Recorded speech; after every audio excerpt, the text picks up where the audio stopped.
Bonjour à tous. Dans ce tuto, je vais vous faire une comparaison entre les deux systèmes d'exploitation qui sont bien connus, Linux et Windows. J'ai établi un tableau de comparaison entre les deux systèmes. Bien sûr, il y a les ressemblances entre les deux systèmes et les différences. Je commence par les ressemblances. Windows et Linux sont tous les deux des systèmes d'exploitation. Bien sûr, vous savez qu'un système d'exploitation, c'est la base de l'ordinateur parce que sans lui, on ne peut pas travailler avec l'ordinateur. Windows. On travaille, c'est-à-dire sous Windows, on travaille c'est-à-dire en mode graphique.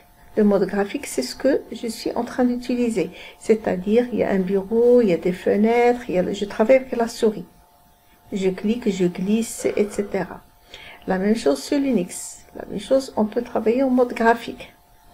Sur Windows, on peut travailler aussi en mode ligne de commande. C'est MD. C'est ça. Ok. C'est-à-dire, là, je peux travailler, je peux taper les commandes, dire par exemple, etc.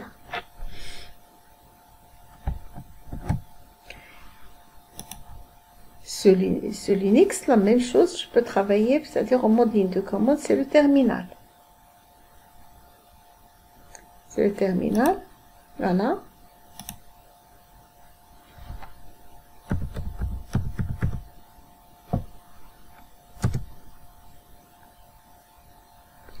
Ici, je peux travailler bien sûr ls, etc. Vous voyez?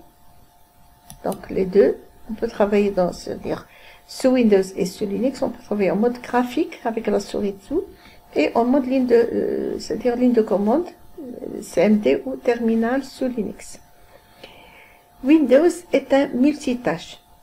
Qu'est-ce que ça veut dire multitâche? C'est-à-dire que je peux travailler sur plusieurs applications en même temps. C'est-à-dire, par exemple, ici, j'ai Windows c'est-à-dire il y a Microsoft Word qui est ouvert, il y a c'est-à-dire CMD, etc. sur plusieurs tâches, c'est-à-dire plusieurs applications. De même, sous Linux, je peux travailler, c'est-à-dire avec plusieurs applications en même temps. Elles seront ouvertes sur l'écran et je peux travailler là-dessus, sans problème. Sous Windows, multi-utilisateur, Windows est un système multi-utilisateur, c'est un système d'exploitation multi-utilisateur, de même pour Linux. Qu'est-ce que ça veut dire multi-utilisateur? C'est-à-dire que je peux avoir plusieurs utilisateurs qui peuvent avoir leur session sur l'ordinateur, peut travailler, c'est-à-dire chacun peut ouvrir une session à part c'est-à-dire avec son nom et son mot de passe, c'est-à-dire le nom d'utilisateur et le mot de passe, il peut ouvrir sa session. La même chose ici. Mais Linux est plus avantageux que le Windows. Pourquoi? Parce que sur Windows, lorsqu'un utilisateur ouvre sa session et un autre veut ouvrir sa session lui aussi, qu'est-ce qu'il faut faire? Il faut fermer la session. C'est-à-dire on ne peut pas ouvrir deux sessions en même temps. On ne peut pas ouvrir deux sessions plus qu'une session à la fois. Par contre, sur Linux, on peut ouvrir plusieurs sessions en même temps. C'est-à-dire que plusieurs utilisateurs, sans fermer une session, je peux ouvrir une autre. C'est-à-dire d'un autre utilisateur. Voici ça, c'est un avantage par rapport, c'est-à-dire de Linux par rapport à Windows. Maintenant, on va passer aux différences entre les deux systèmes. Il y en a plusieurs. Tout d'abord, Windows, on parle ici de version de Windows. Il y a version, par exemple, XP, 7, Windows 10, etc. Ici, on parle de distribution, de Linux, distribution. Comme par exemple Fedora, Debian, Ubuntu, Mandriva, etc. Ici, version, ici, distribution. Sous Windows, doit se trouver dans la partition principale pour pouvoir démarrer. C'est-à-dire le système d'exploitation, c'est-à-dire il doit se trouver dans la partition principale. Par contre, là, c'est-à-dire Linux, il peut démarrer d'une partition principale ou d'une partition logique, sans problème. Hein, c'est une deuxième différence. Troisième différence, c'est que le système d'exploitation Windows, c'est un système d'exploitation commercial. Son code source n'est pas accessible par l'utilisateur. C'est-à-dire que l'utilisateur ne peut pas obtenir le code source ni le changer. Par contre, pour Linux, c'est un système d'exploitation libre. Son code source est ouvert. C'est pour ça qu'on l'appelle open source. Le code source est modifiable par l'utilisateur selon ses besoins. C'est-à-dire, chaque utilisateur il peut prendre le code source et le modifier selon ses besoins. Lorsque, par exemple, il travaille dans une entreprise, il veut, c'est-à-dire l'utiliser selon les besoins de l'entreprise. Par contre, ici, c'est pas possible. Windows client est différent de Windows Server. C'est-à-dire, sous Windows, lorsque je voudrais installer un PC, et j'installe le logiciel Windows.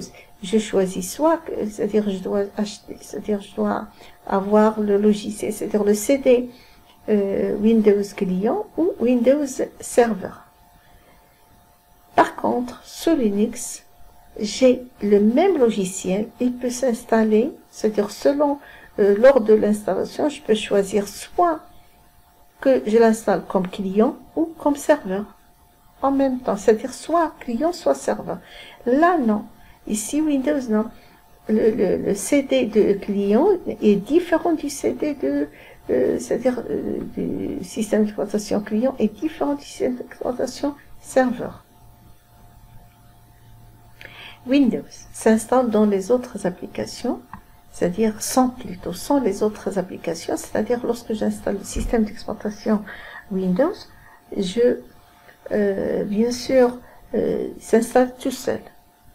C'est-à-dire, je peux pas avoir en même temps Microsoft Office, par exemple, Word, etc. Donc, c'est-à-dire, ce sont des logiciels payants aussi. Par contre, Linux, je peux installer, bien sûr, lorsque j'installe Linux, les autres applications, je peux les installer en même temps avec l'installation de Linux. C'est-à-dire, ils sont comme OpenOffice, c'est-à-dire, il se trouve dans sa bibliothèque, il suffit d'installer les packages supplémentaires, c'est gratuit. Là, sous Windows, lorsque je tape par exemple ici sudos, par exemple ici, je tape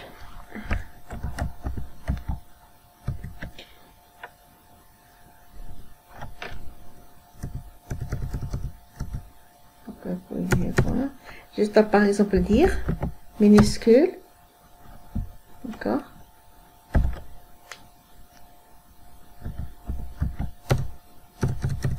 lorsque je tape dire majuscule, je vais taper /p, afficher page par page, il va l'afficher sans problème. Regardez ici maintenant sous Linux.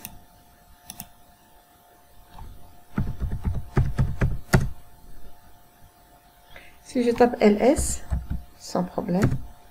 Si je tape ls majuscule, il va me dire que c'est pas possible parce qu'il va pas la comprendre. C'est une commande inconnue pour lui. Parce qu'il tient, bien sûr, compte de la casse. Il faut respecter la casse. Ici, non. Ça veut dire sans problème. Une autre différence, c'est que lui, c'est-à-dire Windows, il n'est pas sécurisé. Il est moins sécurisé que Linux. Linux est plus sécurisé. Voici donc, je vous ai donné quelques, c'est-à-dire ressemblances et différences entre les deux systèmes d'exploitation. J'espère que ce sera, c'est-à-dire que ces informations vous seront utiles et à un autre tuto.